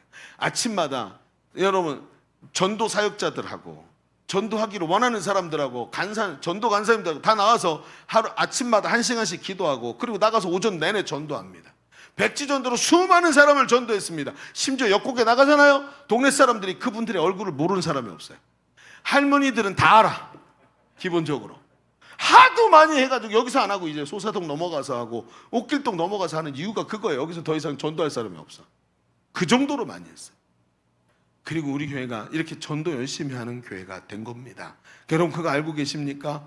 그리고요 그 시즌에 추수주일날, 영원 추수주일날 32명이 교회에 등록했습니다. 32명이. 물론 많이 놓쳤지만 어쨌든 호랑이를 못 본 사람이 고양이라도 그리고 있는 하나님께서 그 일을 하시더라는 거예요.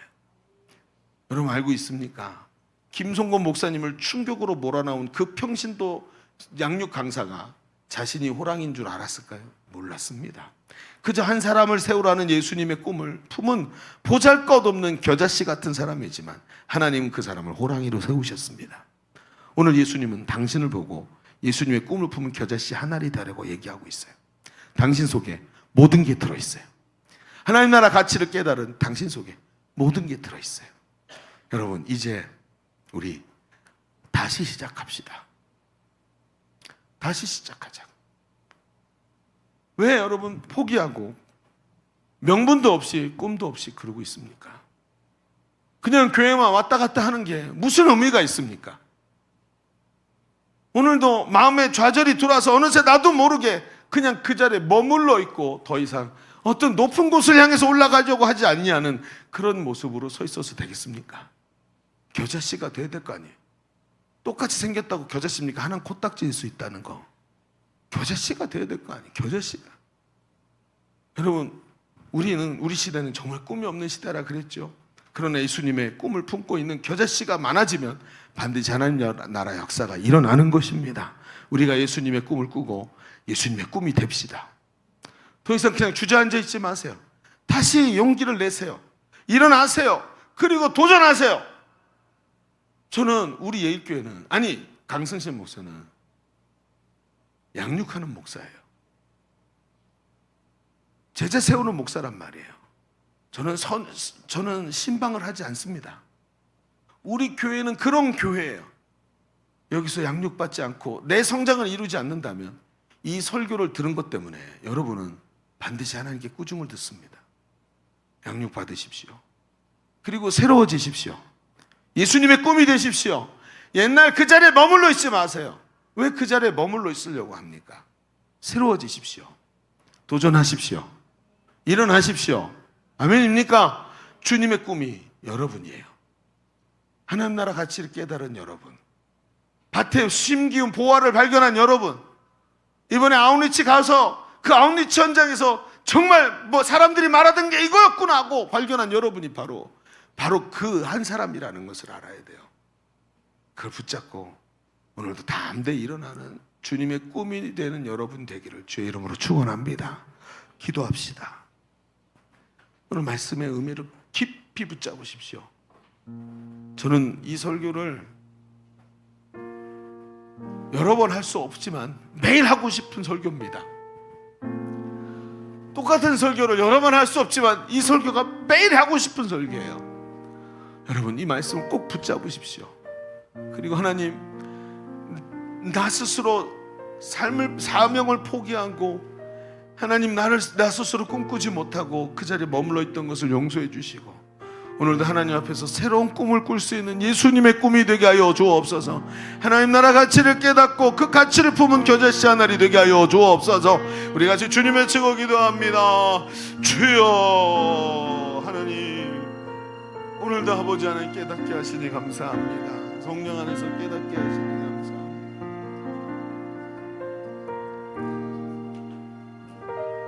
아버지 하나님 역사하소서. 아버지 하나님 한 사람을 통해서 역사 일어날 줄로 믿습니다.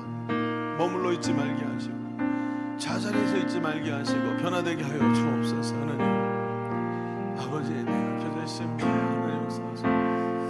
우리 연이어서 기도합시다. 오른손을 가슴에 얹으세요. 하나님, 내가 바로 그 겨자씨입니다. 예수님의 꿈이 나인 줄로 믿습니다. 좌절했던 신앙들이 하나님 회복되게 하여 주시옵시고 다시 겨자씨로 예수님의 소망이 되게 하여 주옵소서. 그 자리에 머물러서 주저앉아 있지 말게 하여 주시옵시고 용기를 내서 변화되게 하여 주옵소서. 하나님 나라가 저 복음의 비전에 사로잡히게 하여 주옵소서. 우리 주님 외치고 기도합니다. 주여, 할렐루야. 오늘 아버지 하나님, 그 자리에 머물러 있지 말게 하여 주옵소서. 아버지, 과거에 머물러 있는 자 되지 말게 하시고 오늘도 하나님 나라와 의를 위해 아버지 달려가는 주인공 되게 하여 주옵소서. 성령님 도와주세요. 성령님 함께 해주세요. 주님 역사해 주세요. 하나님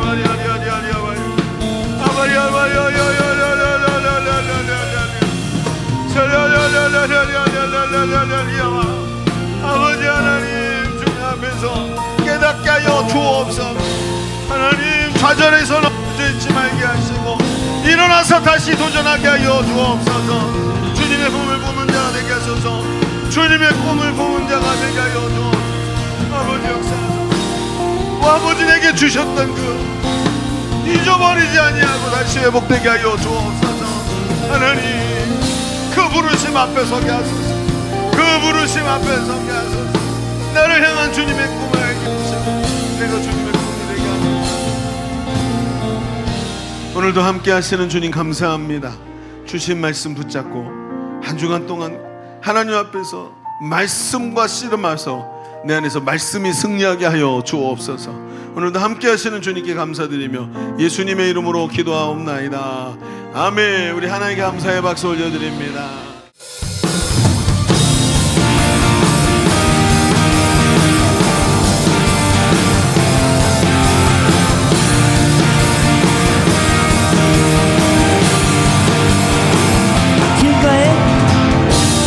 길가에 비어있는 꽃들도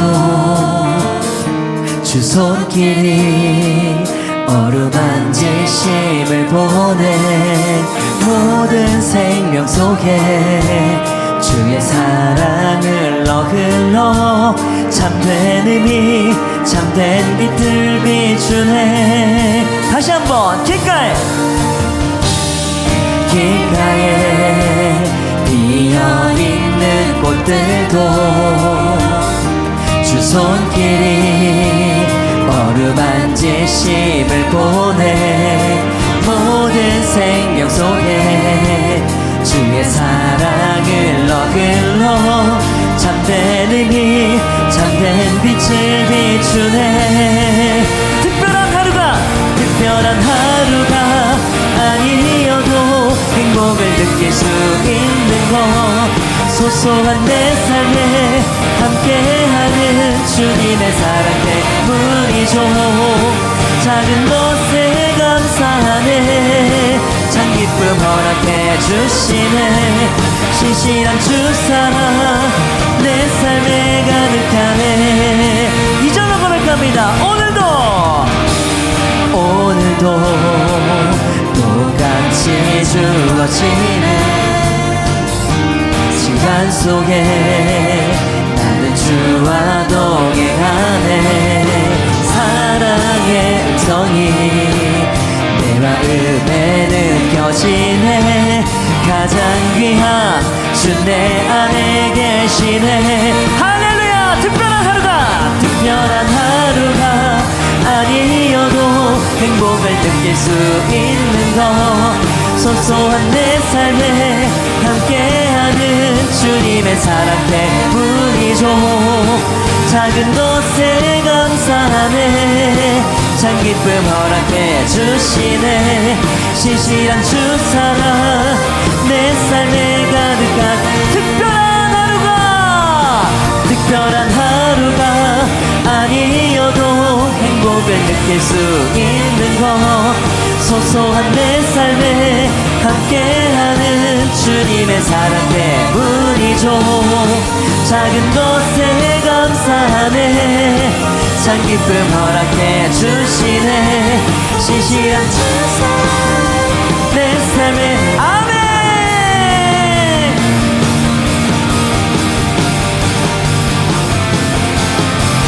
정말 주님의 손길이 정말 우리의 삶에 좀 가득히 어루만져 주실 줄 믿습니다. 우리 이런 주님께 감사함의 박수를 드립니다. 아멘.